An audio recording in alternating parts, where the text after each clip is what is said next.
Again, please make sure your cell phones are turned off.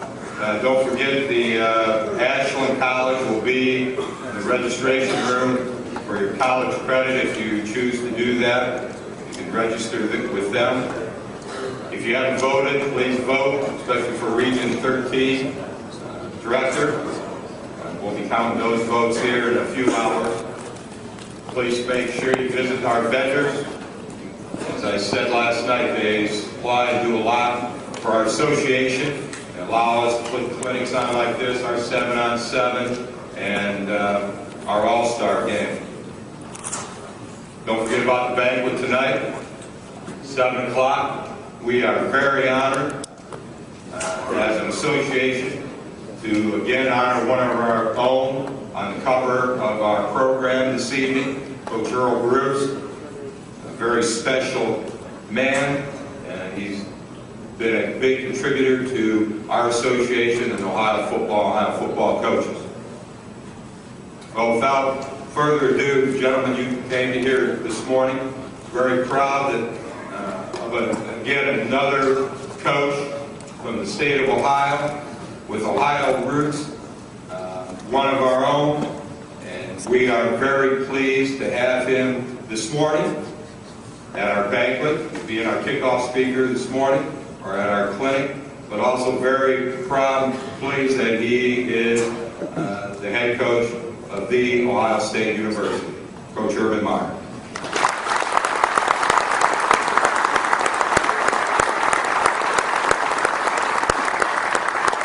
Thank you very much. Honored to represent the Ohio State University and be back home. Grew up in Ashtabula, Ohio, played high school football at Ashtabula, St. John.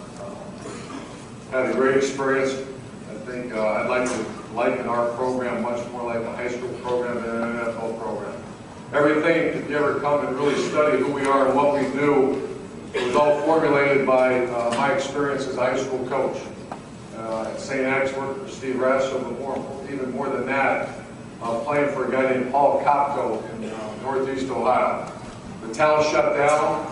The great robberies with Harbor Edgewood, and just I feel an obligation now, and the more I even I'm just taking a year off, I feel an obligation to our players to give them the same experience that I had. Football has been great to me. John Gruden, one of my great friends, says the one thing about football is never sleep on it. It's one of the great quotes I had in my off season this past year, is just learning to try to study as much football as possible. Never sleep on the game of football, because it'll wake up and it'll bite you right in the ass someday. The game never changes, kids never change, and you have to have great love for the game. So a year off really helped me to really reflect, think about a lot of things, evaluate a lot of things, and I hate to say it's just crystal clear because football really is never crystal clear. However, this is about as clear thinking as I've ever been as far as how I want our program to be run. And a lot of it has to do with being back in the great state of Ohio.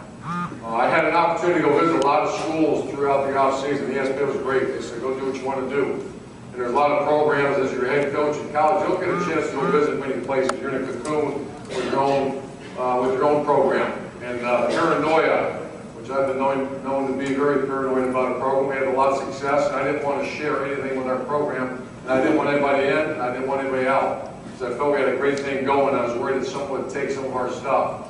However, the year off gave me a chance to go visit different places. I went to Oregon, went to Texas, Oklahoma. Guys that I have great respect for, and start studying the game. And more than studying the game, studying how and why. How does Oklahoma, how does that coach, by the way, an Ohio guy, how does that guy have the consistency year in, year out?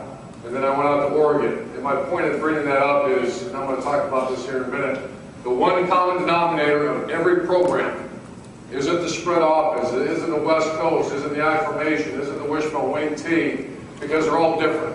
Mac Brown can't be more different than Chip Kelly. They're extremely, they walk the room and they just look different, act different, talk different, and have different styles about what they do. Just like when you go visit a great high school program, you go to one, you go to the other, like, that is so different than this. However, at the end of the day, the common denominator is alignment of staff. And that's something I've been very blessed. I've been a head coach for 10 years, and I'm very proud to say this. I've hired the best football coaches maybe in the history of college football. In 2005, we put a staff together in Florida that to this date, I mean, the one thing about our profession, your profession, our profession, it's evaluation friendly. It's this or it's this. This, carry on, move forward. This, you got to find a new job. It's real easy. It's not like some of the bankers, how's your day today, honey? Well, I don't know. What'd you do today? Well, you can't really be evaluated. We're evaluated every day. And the one thing about coaching staffs, the one that I was able to put together, more wins in a 4-year period than any school in SEC history. 3 13-1 seasons out of 4 years. More kids in the National Football League. More first-round draft picks. Heisman Trophy, 2 national titles. More importantly than all that, I've had 11 guys go on to be head football coaches. We had one last night speaking, Tim Beckman.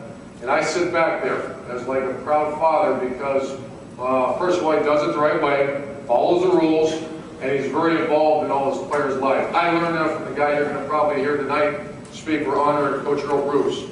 So, to recap what I just said, what is our program? Our program is very similar to what I grew up in Asheville, St. John. A head coach and a group of assistants that care deeply about their players. They're going to grind them, they're going to push them, they're going to know everything about them. I was able to become a graduate assistant for Earl Bruce. I still get very nervous. He's 80 years old. I'm still scared to death of the guys going to ask me about one of my former players. I want to think about who they're dating, what kind of class scores, what kind of grades they're getting in their classroom. So our program, if you came down and spent time with us, it reflects those programs, and it all started here in the great state of Ohio. It took me a minute to get back, but I'm awfully proud to be here and see old friends and look forward to meeting many new. With that said, I know Jim Trussell a friend of mine did a fabulous job opening doors to the State High School Coaches Association and everyone here. And we're going to do that and even try to enhance it. We're going to do the best job we can. The answer is yes. You got a question, the answer is yes. Come on down, doors are open, sit in meetings, whatever we can do, we're all in this together. There's a couple of coaches I guess pissed off that we recruited some in-state guys to stay home. I got to do is recruit them harder to stay home. So for those guys pissed, here's a little message. We're going to come at you even harder. We're not going to leave the state if we can do anything about it. Because I believe in Ohio, this is my home. I hired a group of coaches I'm going to introduce in a minute that have Ohio ties, a bunch of them, and we have great respect for the way those kids are raised here in the state of Ohio. And we're going to come after them as hard as we can. With that said, I'd like to open up or introduce our coaching staff on defense. A guy you know well, was a great part of Ohio State, and I keep hearing about what a great job he did. He's a Buckeye and a good person and all that. The thing I don't hear enough of is he's a great football coach. That's why he's continued to be on our staff. And that's our defense coordinator. Honored to have him be part of our staff, Luke Fickle.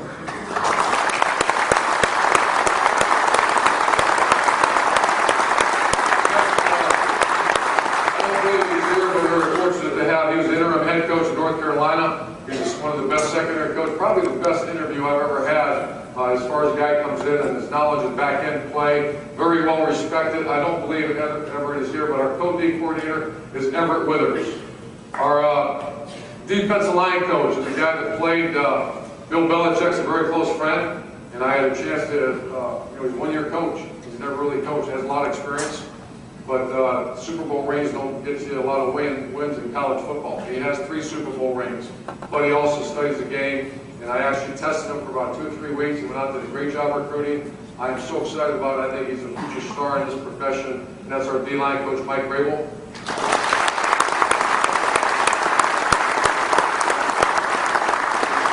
And a recent hire is from the state up north. He's a guy that has a lot of experience in this area. He's coached at two of our rival schools. He's also coached at Notre Dame, and just a very well-respected guy. Also has a Super Bowl ring. And he's going to work with our corners, and that's Bill Sheridan. The guy that I have great respect for. We're going to run a spread offense. It's going to be very multiple. That term is used very loosely. But he's a guy that I have a lot of respect for, studying the match in the offseason. He's our offense coordinator, quarterback coach, Tom Herman.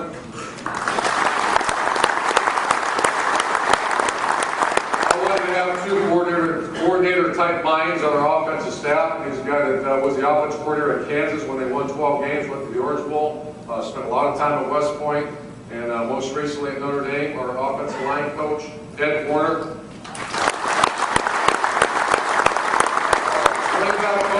in Florida, was also on Coach Stressel's staff, and our running back coach, Stan Drake. Played to be a Bowling Green, 5 years in Florida, knows exactly what we do. He's played at Dublin, Kaufman High School, and that's Zach Smith.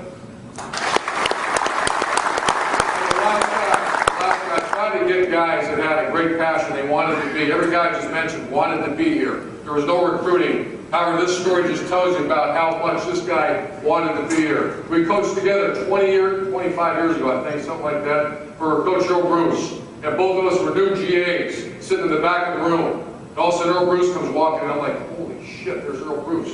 So everybody was sitting back there, and he comes in, and back in the day now, he brought it. Everybody who knows Earl Bruce, he brought it. And so he comes in, and this is our first meeting, and he was really pissed off about something, and he starts going off and off about toughness, going on and on and on, and you guys don't know toughness, you son of a thing, just, I mean, flipping out on our coaches. I'm not used to this. First time I ever sat there and hit sit next to me. And so, it's a true story, by the way. And so, Coach Bruce is going nuts. He reaches down, grabs a box. He puts the box on top of the table. And once again, the whole thing is about there's no toughness. Our players are a reflection of the coaches, and the coaches have no toughness. So he pulls open, it's one of those wooden boxes, and the slides open. He reaches in, and he pulls out a turtle. It's one of those turtles, a snapping turtle, I guess, something like that. And he unzips his fly. And I'm thinking, what in the shit is he doing? This is major college football, man. Here we go. What is this? Unzips his fly, does a deal, and that turtle bites a hold of him. And I mean, everyone's in his veins, and like this. Now that's toughness. Right there, that's toughness. And he's sweating. The thing's holding on to him. And finally, he reaches down and pops it.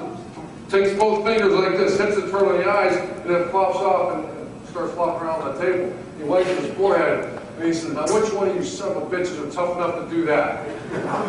Tim Hidd raises his hand and says, Coach, I'll do that. Just promise not to poke me in the eyes.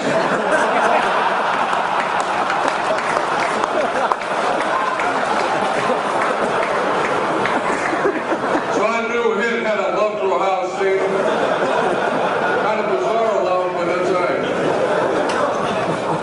So with the theme today, there's our spring practice. I'd like to, because I'm in a little bit of a hurry, we have Big Ten meetings here. I apologize, I'm going to run out on you. I'll be back for tonight's banquet.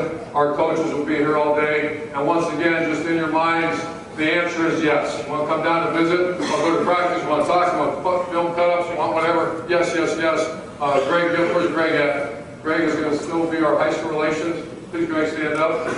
Is Mark Pantone here? Mark is also going to work with our high school coaches, and the answer once again is yes. Okay? And that is a true story about Tim Hidd, if you guys have any.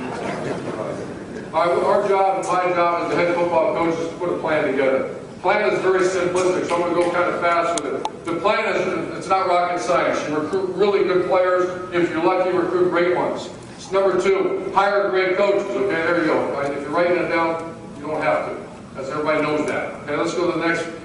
Now we're going to put together a plan is not difficult. Execution of the plan is where it takes some effort and some thought. Recruit great players. Number 1, in my experience, 1 year away from football, away from on the field coaching, was I realized how ignorant so many people are about this great game. I hear the criticism about that left-handed quarterback I was so blessed to coach. I think he drops the ball a little bit. We talked about that, right? I think he does a little bit. However, the competitive nature, competitive spirit of that man is unlike any I've ever seen. So if anybody wants to bet against a guy like that, I'll cover your bet. He will do something magical if given the opportunity. I know you guys have had players like that as well. Go out and recruit a player. Height, weight, size, speed, 40-yard dash, those are all very measurables. The immeasurable. Will he reach across the checkers table and try to squeeze the air out of your body if he loses? We want guys like that. So we're going to try to get the high school coach's opinion. That's number 1. Number 2, we're going to watch how he does in the big game. We recruited a tailback from Kent. I was okay with him.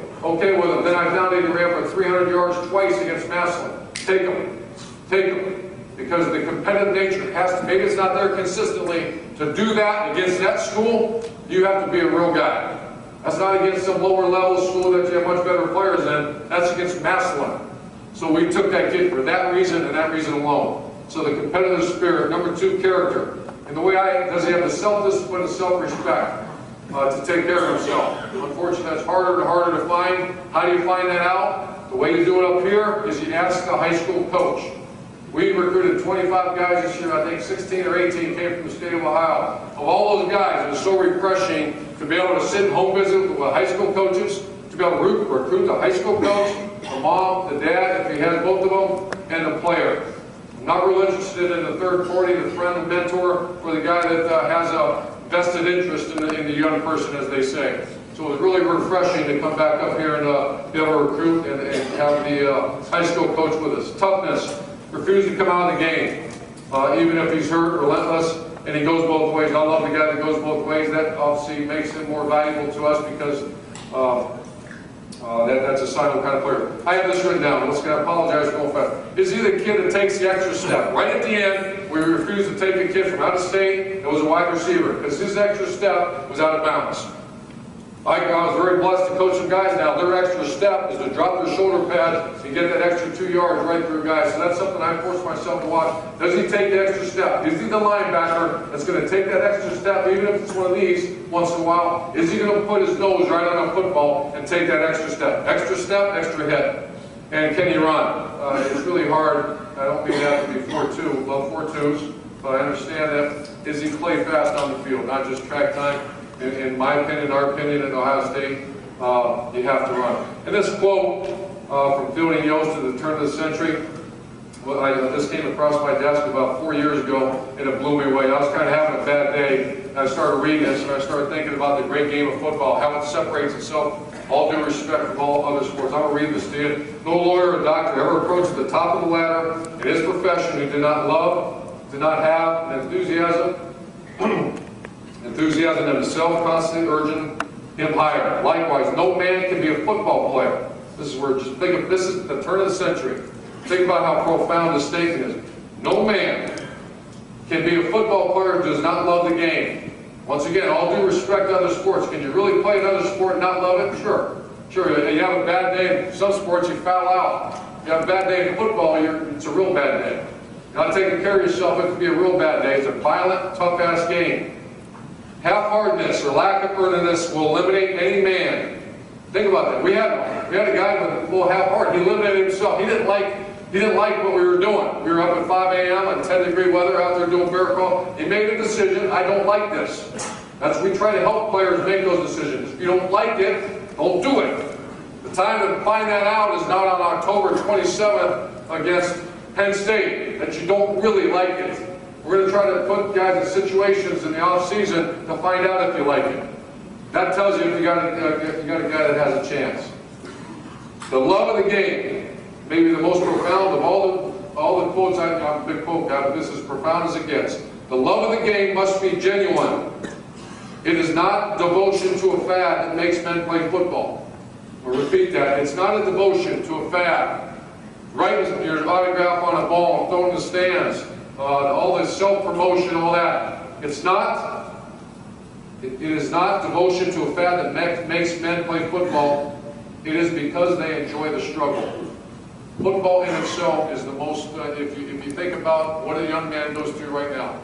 That's why I was talking to some of the board of directors here at the Coach Association.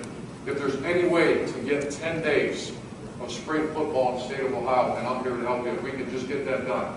Because right now, other states are getting a little bit advanced because they get those 10 days. Not just to get you a better football player, but the safety element.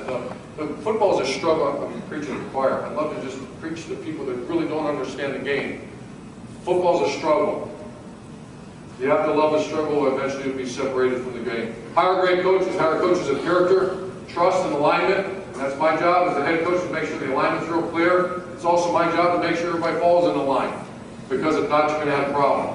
And then the thing I told you about all the coaches I visited, all the staffs I visited, one common denominator, very successful staff that I visited, was alignment with the head football coach. You put all your agendas aside, fall in line, and if you do that, you have a chance to have a successful staff. Their genuine love of players. Whenever you converse with a coach, it's not about me or I or about your magical scheme that you teach. It usually goes right back to players.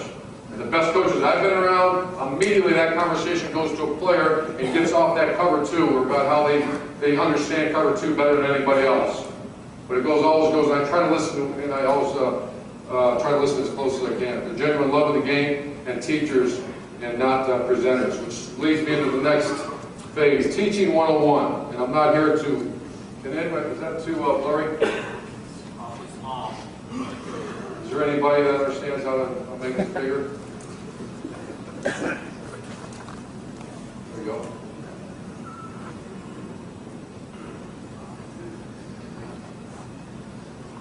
Is that a little better?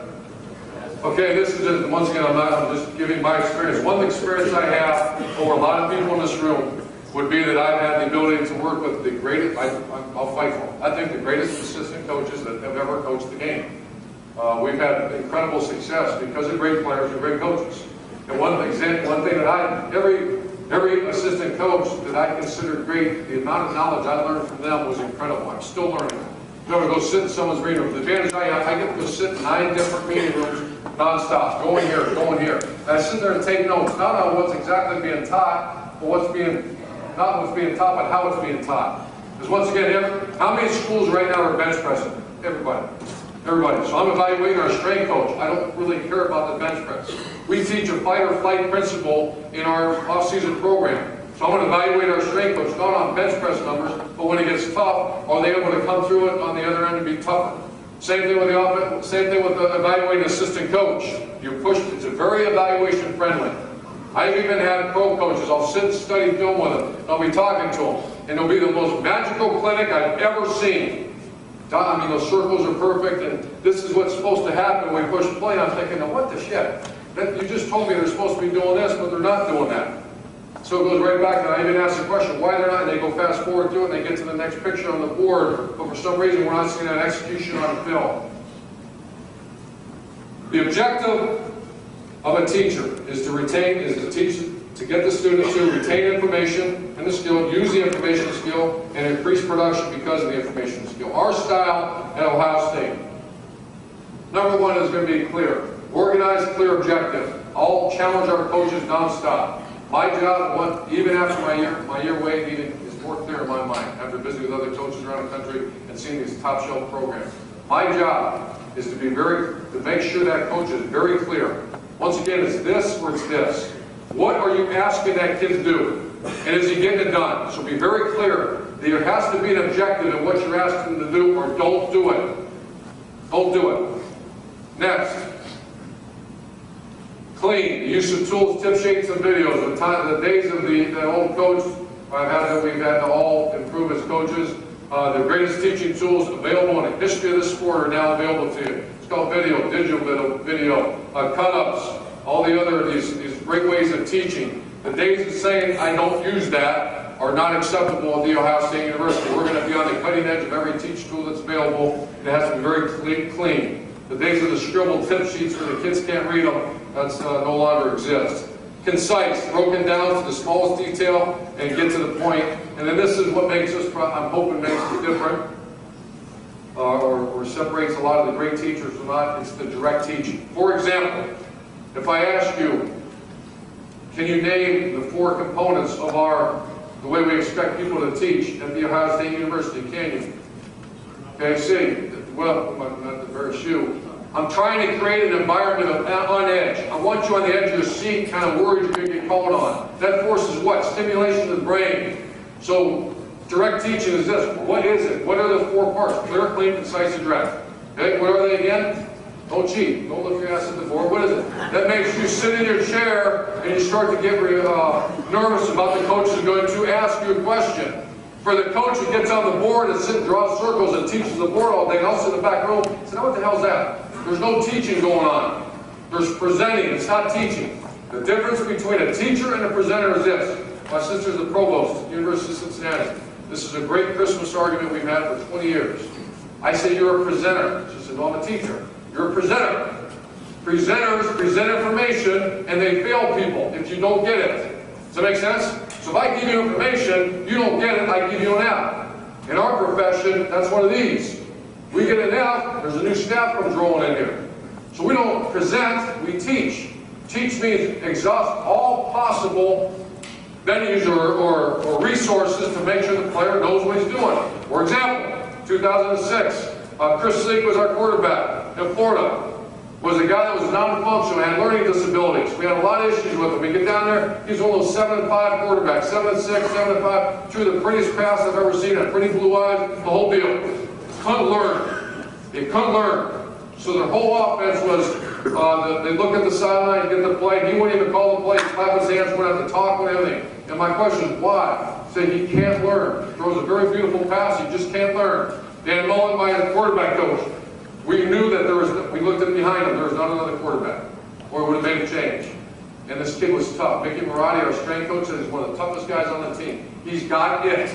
Okay, let's be creative as a coach. We're not a presenter. That kid has to learn. Let's bring in Florida, you got all the money you want. Let's bring in 3 specialists. Okay, let's ask, why is this kid not learning?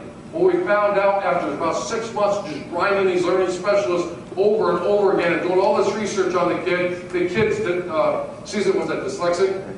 Sees it backwards. He has a very severe learning disability. He's the toughest guy there is. He works harder than anybody else. That's how he made it through school. But he can't learn from the board. I'm proud to say after 05, it took us a while to figure that thing out. The kid wins a national championship in 2006 because our meetings now went from the classroom to on the field. It was all motor learning. The kid learned fine. He's fine. He's a great learner. He doesn't learn like maybe you and I do. So that's the difference. How many professors understand that? How many people go to that deep of 6 months of just studying, trying to, this one kid has to learn what we're teaching him. We can't accept the fact that he's not able to learn on the chalkboard. Atmosphere, clean, organized environment, desk. This is something that I'm very nuts about. Desk with notebook and pencil, not pen, both feet on the ground, no hoods or hats, no cell phones obviously. On time, take a break. This is something every year we're going to do it, I think, before spring practice. We're going to have learning specialists come in and visit with our staff. And what I've learned over the years, I used to think a kid was dumb. I would say that. I would say move on, we have to get someone else ready to go, instead of really doing a good job of saying that kid is not dumb. That kid's fine. The coach is dumb. Because the coach sits in a 45-minute meeting without a break, and after about 15 minutes you lose that kid. So every year we try to coach our coaches on how to create the supreme, perfect teaching environment in the classroom. Once again, some are this, some are this. I've had this, for most part of my coaches are this. Because you can see it on the film, I get to sit in that meeting room and walk out there, I feel like $1 million saying, that's a coach. I got one. I got 1 in 9. I'm going to go find out this guy. Can this guy teach? Okay, no, I don't care if he looks good and he says all the right things. At the end of the day, is there direct teaching going on? Once again, the most important component of our teaching is direct. What did I just say to you? If the kid can spit it back to you, you got a chance. If he can't, you just taught yourself. You wasted a lot of time. I'll ask the kids nonstop. We'll sit in a meeting, we'll be walking out to the practice field, and I'll say, now when your coach is in there talking about that, if he looks at me like I got 5 heads, it's not the kid's fault. It's the, I would call the presenter's fault. He didn't teach. We just wasted 45 minutes. He didn't teach. So I go back to that coach and let's evaluate the way you're teaching. Your guys aren't playing real good. You told me you're going to hold the ball high and tight, wrist above the elbow, and you're going to elbow lock it. For some reason, coach, your guys are not doing that.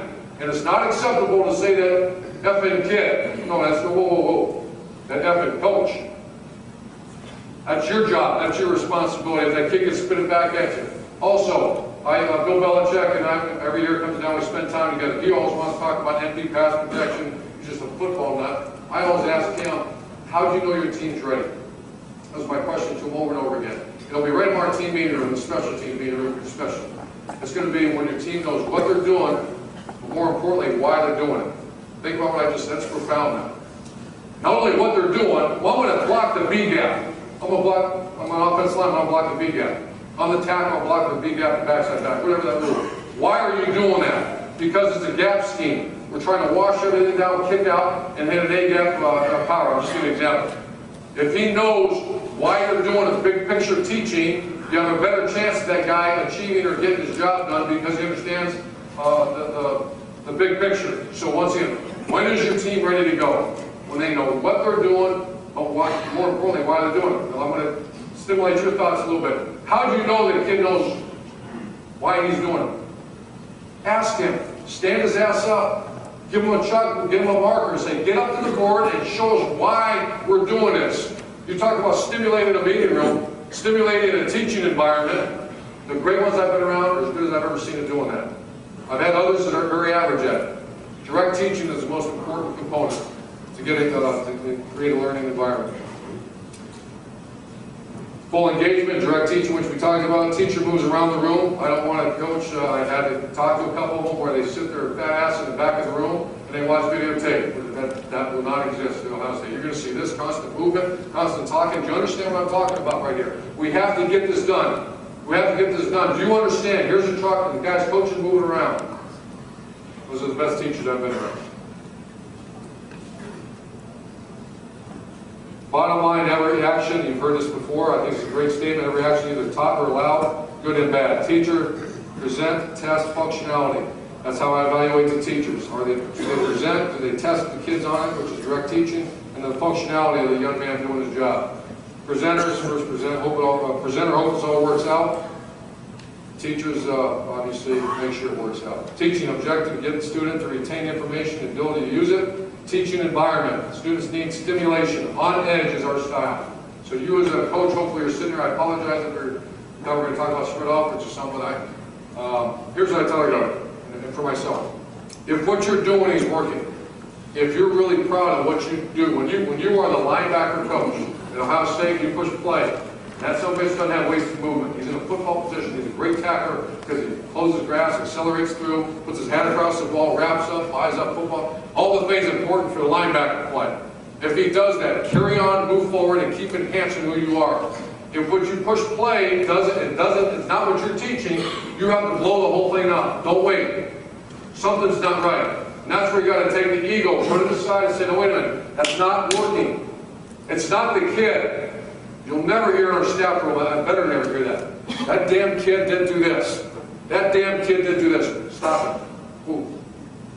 That kid better start doing that. Because you're a teacher. You're not a presenter. And that's where the pressure gets on that coach. Once again, on-edge teaching and on-edge coaching. Like this is Steve Adazio, a great friend of mine, who's now the head coach at Temple. So I bring, I think it was Tim Beckman. Tim Beckman and I, when I first get hired at Bowling Green, we're going to put in the punt. Punt formation. It's not the spread punt we use now, it's the traditional punt where you vertical set, kick back, 3 kicks, and press out, no deal. So just tell you this real quick story. Content, of what a kid learns, the content's 20%. You're going to get, it's 20%. How do you get that into someone's mind is more importantly. It's the delivery, it's the passion, it's the guy moving around, it's the teaching tools, it's the ability after 15 minutes to get them up stretch, wake them up, tell a joke, whatever, stimulate the teaching environment. Sit in a warm room, guys sit in the back of the room, and some coach up there teaching his ass off and no one's paying attention. That's called presenting. Steve Adazio, we go visit him at Notre Dame. So Steve, we're going to put in your punt. He's the best I've ever heard teach the punt. We don't do it anymore, but he's the best I've ever heard teaching. Okay, he wants a vertical kick, and I forget which hand he put up. It really didn't matter. Tim Beckman says, well, coach, we did it this way. And Steve's like, I don't give a shit which way you did it. This is the way we do it. I'm on a Saturday morning, I'm away from my family, I'm spending time with you. Here's the way we do it, it works. And he's showing us, and Tim, Tim's a great football coach, very persistent. He said, but coach, we do it this way, don't you think? And finally, he puts his glass on and he says, listen, he said, I don't give a shit the way you do it. This is the way we do it. It worked. And I started going after him a little bit. And I was like sitting back there going, now, I don't really care which hand you punch with. My point is this. It's the delivery of that message. Guess which way we did it? The way that the guy took, he's so passionate about. So my point is this. It's not just the content. It's not slipping. Alex Smith told me he's the quarterback of the Niners. His biggest frustration with the 49ers for so many years was they would take a big book out, the West Coast, Bill Walsh right on the top of it. So Bill Walsh, they open it up, slide out an overlay, put it on and say, now we need to do this. And he wasn't used to that. Dan Mullen was his coach. Dan Mullen was passionate about this is what we're going to do, why we're going to do it, direct teaching and get it done. He needs to be taught like that. So it's not just the content. If it was the content, everybody do the same stuff.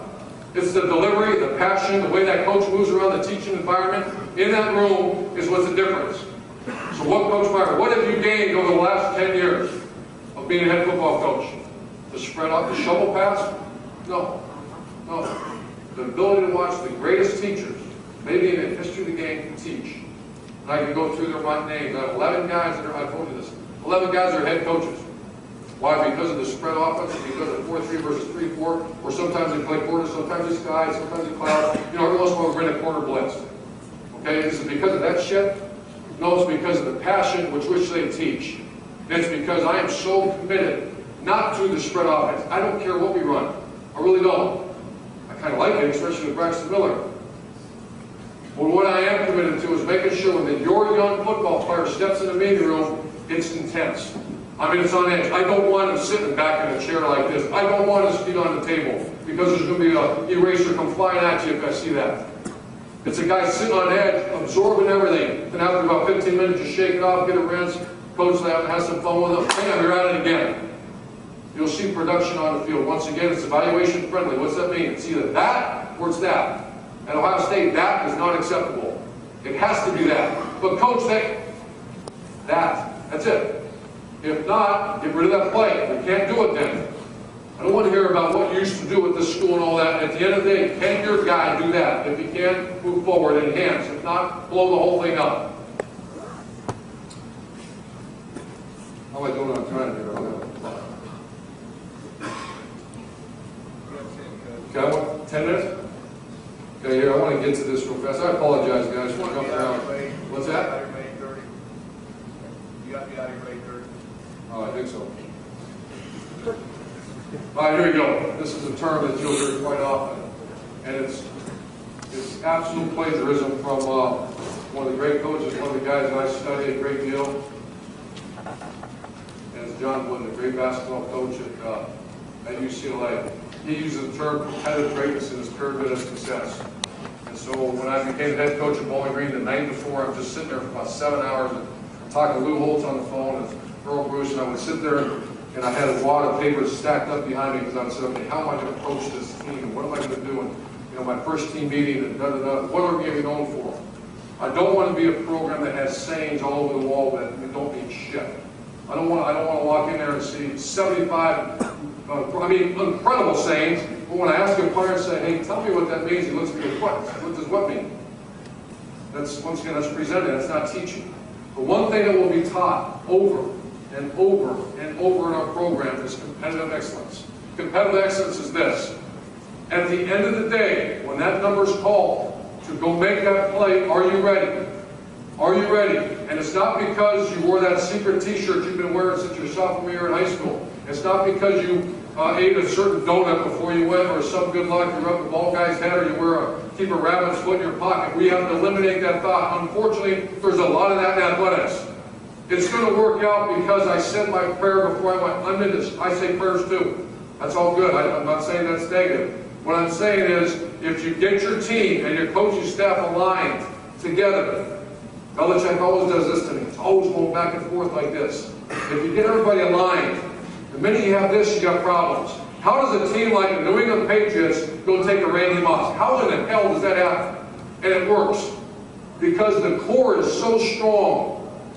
You can take a peripheral guy. Same thing I'm going to hope with our program. The core is so strong. The alignment is so strong. Because we all believe in the same things. Competitive excellence is the basis of who we are.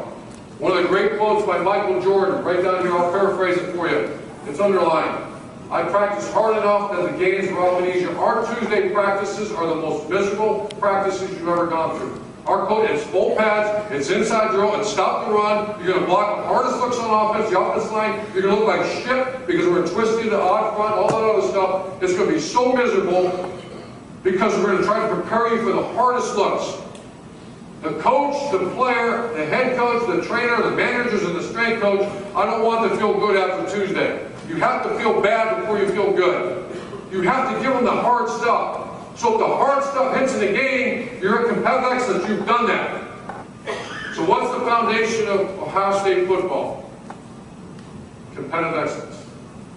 At the end of the day, what are we? We're going to train our kids so hard that when their number's called, they'll be able to execute at a very high level. Here's how we're going to do it. Game reps and mental reps. Okay? One of the things that really bothered me about Braxton Miller, I'm going to say that, I don't care. I was up in the booth watching the game for ESPN. I'm down there watching future Ohio State football. The quarterback standing there without headsets on.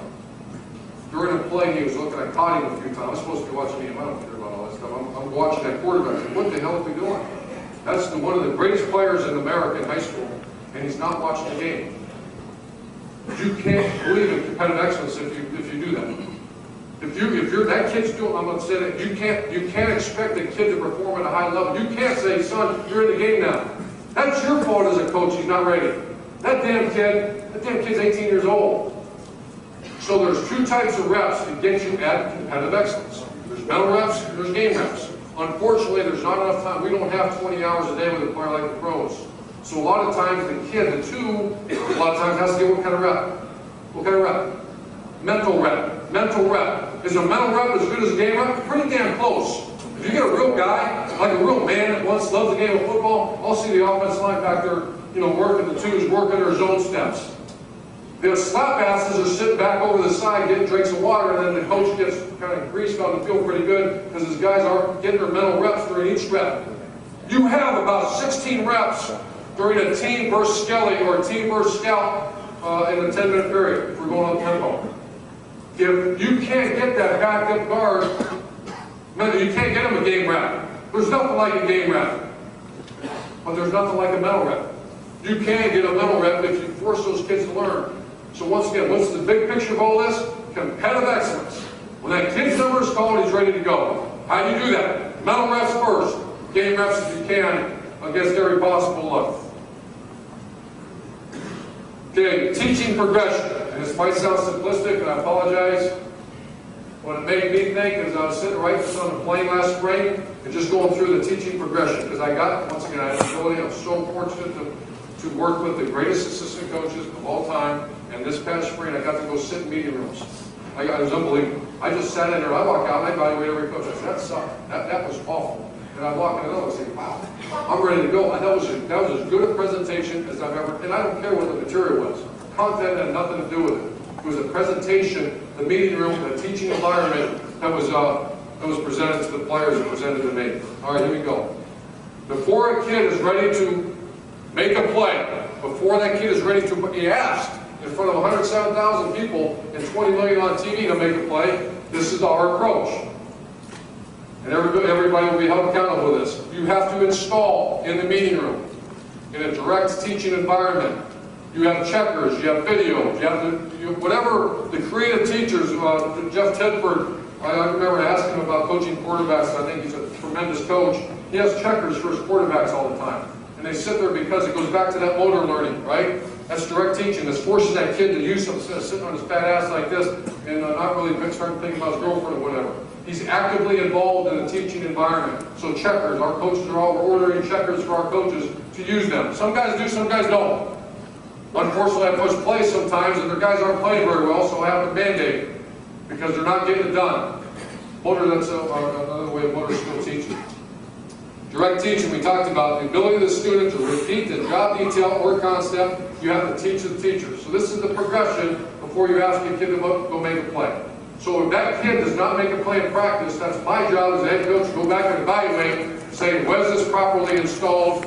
Did we get the kid an opportunity to learn, direct teach?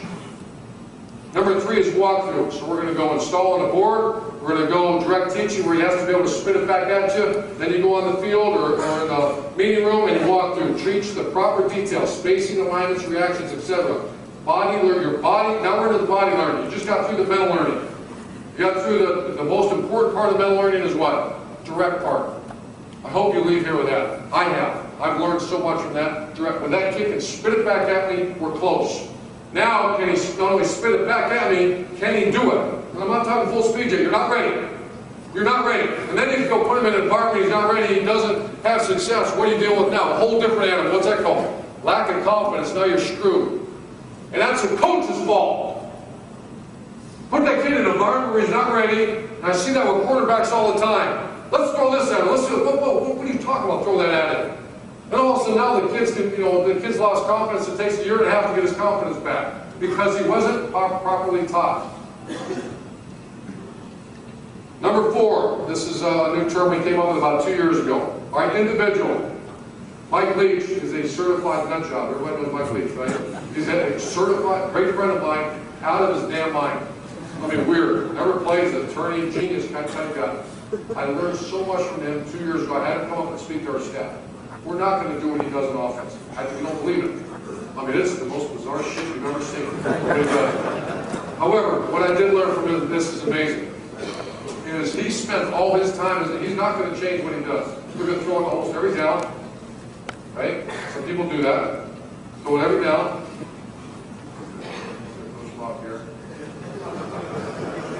He believes that more importantly than practice is videotaping every assistant coach's drill tape over, and that's all he does. I'm like, what are you talking about? And he started talking about, he makes his guys go through first developer. He does a couple, this is our turn. Developers, what's a developer?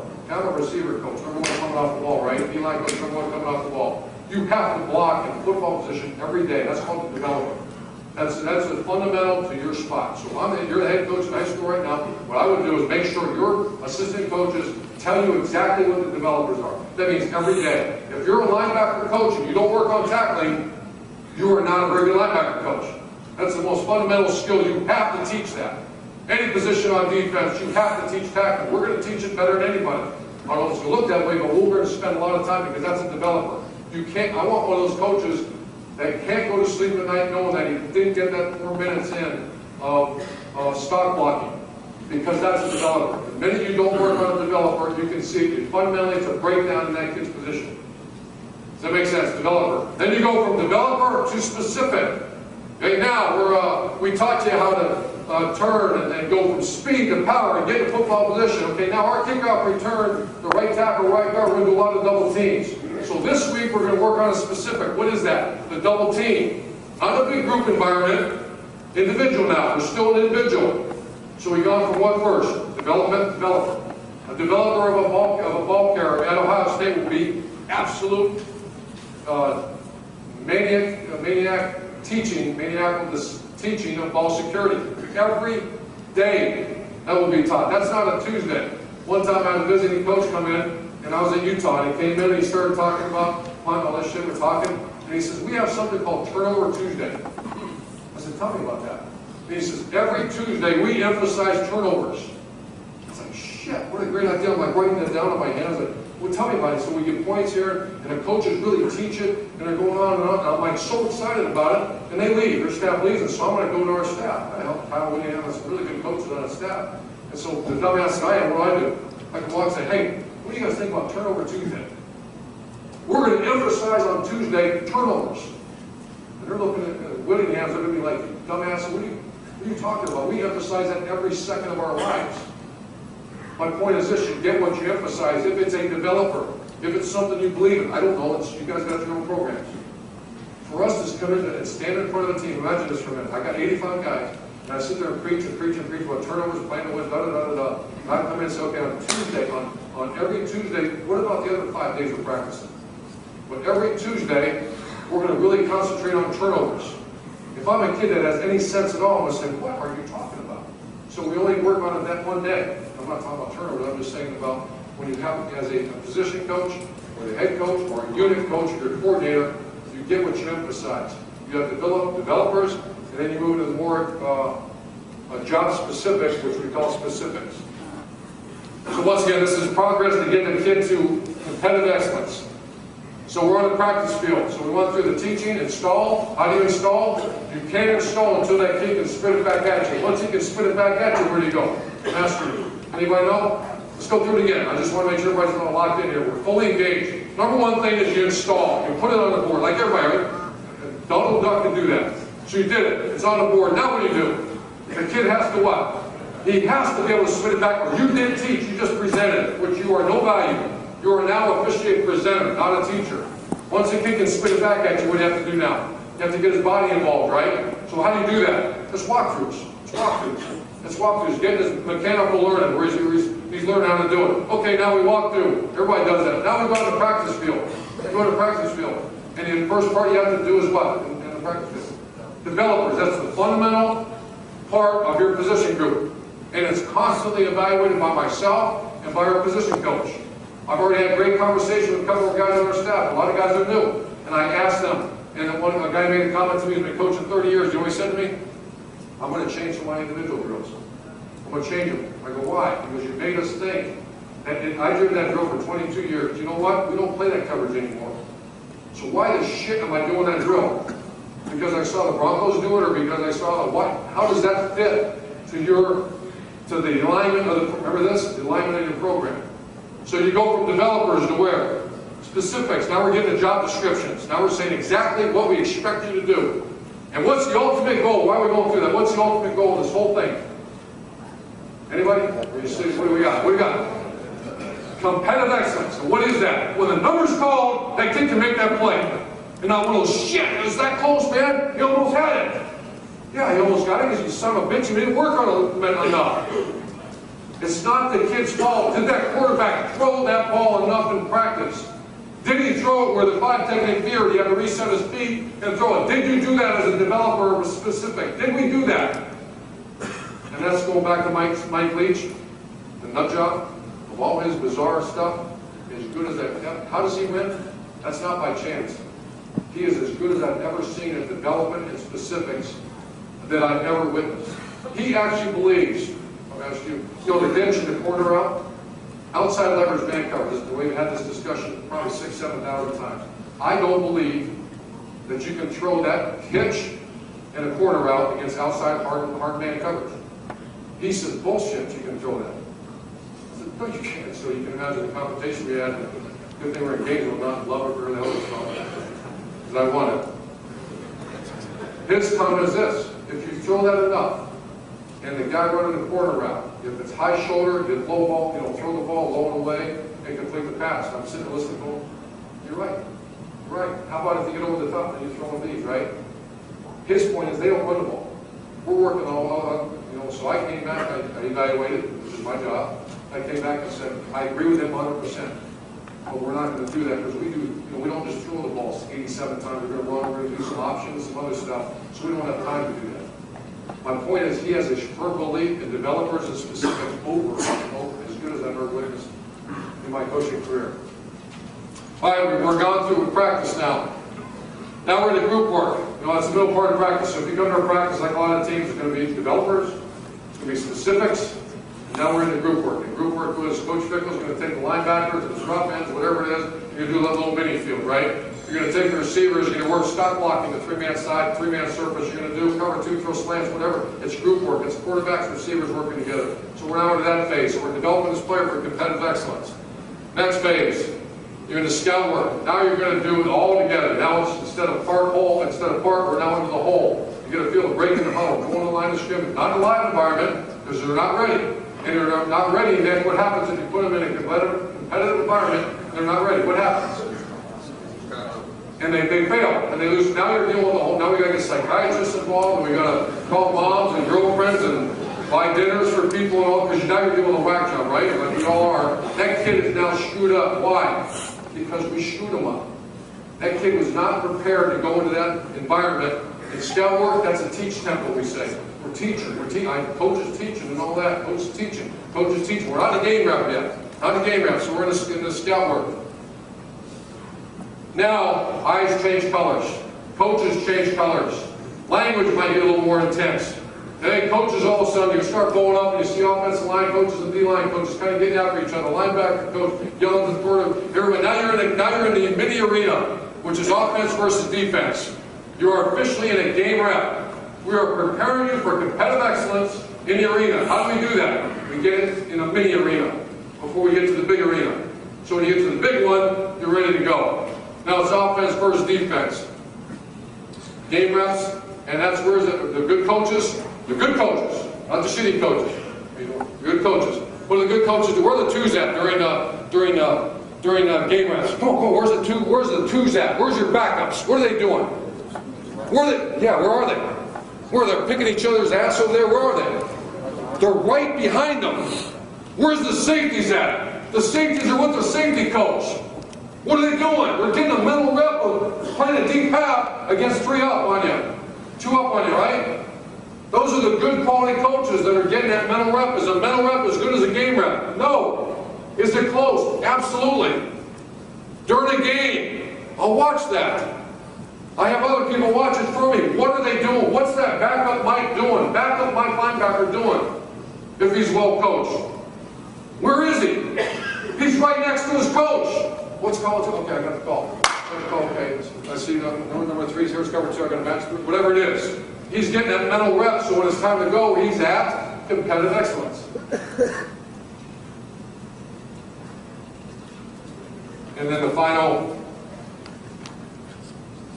piece of the puzzle is obviously now it's time showtime. I once was on the staff one time, but the head coach got up there and said, no mistakes, no self-inflicted mistakes. I'm sitting back there and go, wow, no mistakes. I agree, I hope there's no mistakes. What about, hey, let's rip the chains off your ass and you go play as hard as you can. You let this shit ride. I mean, you go. We've trained our entire life for this moment. You are officially at competitive excellence. You are ready. No mistakes. Whoa, whoa, whoa. Make every mistake you want. Point A to point B as fast as you go, 4 to 6 seconds, relentless effort, and go play. Because you've been in every possible environment. I'm getting chills thinking about that. You get the players looking at you like, I'm ready. I'm ready. Not, oh shit. What if they play cover 2 in this play? That better not happen. Because that's a failure on who? The coach. Not the 18-year-old. That has to go to class. That has issues at home. That has drinking, whatever. That has all these human element issues. That's a whole other story. Where a coach gets paid money to be a teacher, not a presenter. You're going to teach your guy. So when the ball snaps, when that ball turns over, you are going 4 to 6 seconds. That's a big turnaround in our place. 4 to 6 seconds. As hard as you go. Not one time will I hear a guy on our staff or me say, don't make a mistake. Make all the damn mistakes you can, but I'll tell you what, you get there in a hurry. You get there in a hurry, and when you get there, be a little pissed. Because you train over and over and over again. I apologize for having to rush out on you. I wish I could, I think I could find or something if I don't go. I'd stay with you. The answer is yes. Anything else here? The Michael Jordan quote is something you're going to see all over our facility. Not because we're going to get rid of it. We're just going to have a couple of quotes. And the Michael Jordan quote, I'm going to read it to you guys. I just love this quote. And he was a monster as a player. I hear people start comparing him to other people. They're out of the damn line. This guy did. If you practice the way you play, there shouldn't be any difference. That's why I practice so hard. Here's the greatest basketball player of all time saying, it's not like that one guy. Remember the one guy said, why do I have to practice? So anything was possible once the game started. Everything you did in practice became competitive. I took pride. How about that? I mean, is it really, what else do you have to say to a young guy that has this little bit of a issue with trying to be the best, right? How about the last part of that? I took pride in the way I practiced. Go team. Ready to go now, right? Everybody says that. Let's go, let's go. You'll be doing this soon, someday. If we just do that. Don't worry about style of offense. Don't worry how many times you touch the ball. Worry about competitive excellence. Michael Jordan said it. And he's, okay, decent player. He said it. As a matter of fact, I got proof he said it. Here's a quote. It's on the board right there. Reminders. Every phase of teaching for competitive excellence includes, this is really cool, it's added this recently, is a clear objective. That's all. When we get back in the month of February, I'm going to walk in the defense room and say, Luke, what's the objective here? We always have a cone at every drill. Why do you think? At the end of the drill. Why? Finish. I'd sit there, it's bizarre stuff, and I see some coaches, one guy runs through like this, the other's like, diving to go across the line. I'd blow this and say, where are we going? What are we doing here? What's the objective? Well, we're going through the cones. Bullshit, you don't go through the cones. Are you competing here? What's the objective? If it's to win, call the winner or loser. Put the cone down. Who won? You won, you lost. Next time, don't lose. That's why we do this. Or don't do it. It's real simple. Don't come out here. Don't do that unless you have an objective. Number 2 is clear expectation by the teacher, which is a challenge to all of us. Number 3 is concise. What's concise mean? Broken down to the smallest point, which what you're stepping up, where's your hand placement, how you want to attack it, and then finally the finish, which we just talked about. Tools. Teacher is responsible for providing a toolbox to the student athlete to complete his job description. I apologize for rushing through that. To say that I'm excited to be the head coach at Ohio State is an absolute understatement. I am so freaking jacked. That's all I remember life. I carried a Buckeye one time we had to play against Ohio State in my pocket. That's how strong I feel about this place. I still remember the first day I saw the Scarlet jerseys, and Rick Spangler was a kicker from Geneva, Ohio. And I wasn't worth the shit, so I couldn't play at Ohio State. So I came down one day to watch a game, and they had a track. Remember the track around the stadium? I walked down there, and I was like, he came up to me, the game was almost over, and you could actually walk down there.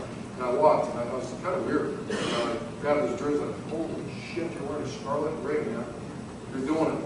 I get a chance last year, my first game as a big-time broadcaster, which I wasn't, is to do the Ohio State-Akron game.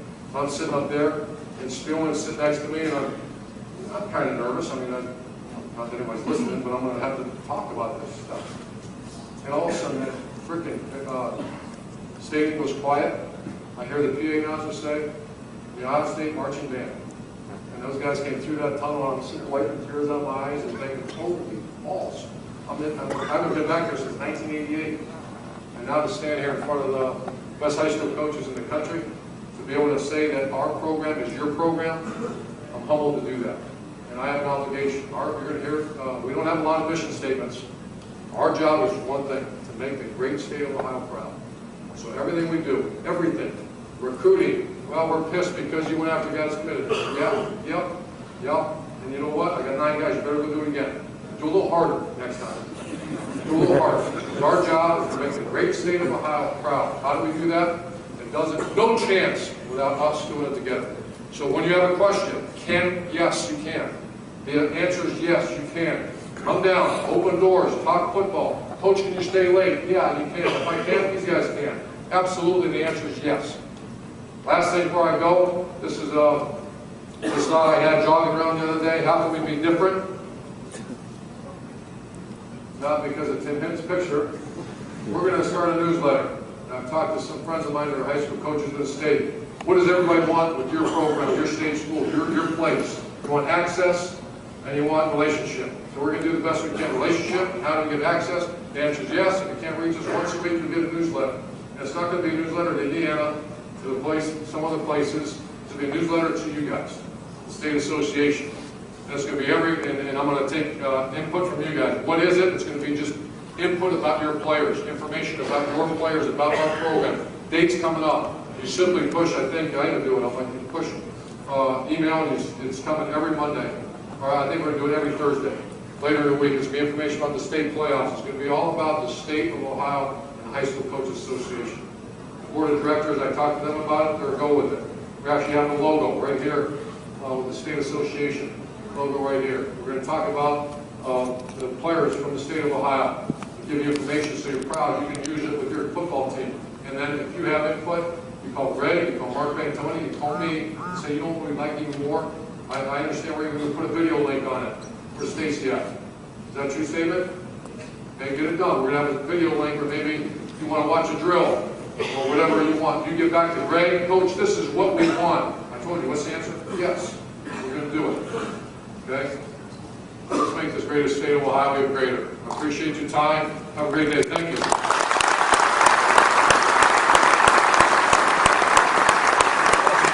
Was worried about that.